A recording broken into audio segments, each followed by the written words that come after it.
books do have this sense of finality to them. You did mention that we can do re-edits, we can do second editions, third editions. But when something goes from just like storytelling mouth to mouth, ear to ear, or mouth to ear, right? It just in person, words will fall away. But when there is something that is cemented in this way, it can feel very vulnerable, right? And this is where I think sometimes that writer's block piece that I was alluding to earlier can come from, because they're like, I can't share that part of the story, or I can't talk about this person in that way. And so you're protecting other people. There's this fear of man. There's this fear of disappointment. There's this fear of being seen or known.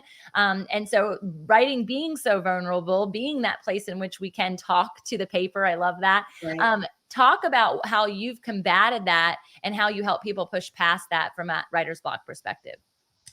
Well, the one word that comes up in that whole conversation is perfectionism. Yes. And I think that's a big hurdle to get over. And I think, like, I wrote very quickly when I was a new writer because I didn't know what I was doing and I didn't know what wasn't good.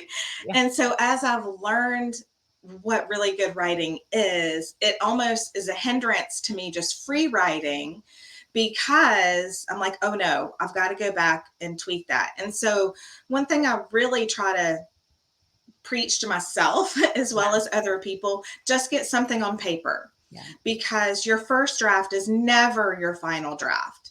Rarely is your second draft your final draft. And so when you have those concerns, because I tell people there's always a little bit of me and a little bit of my life in every book that I write.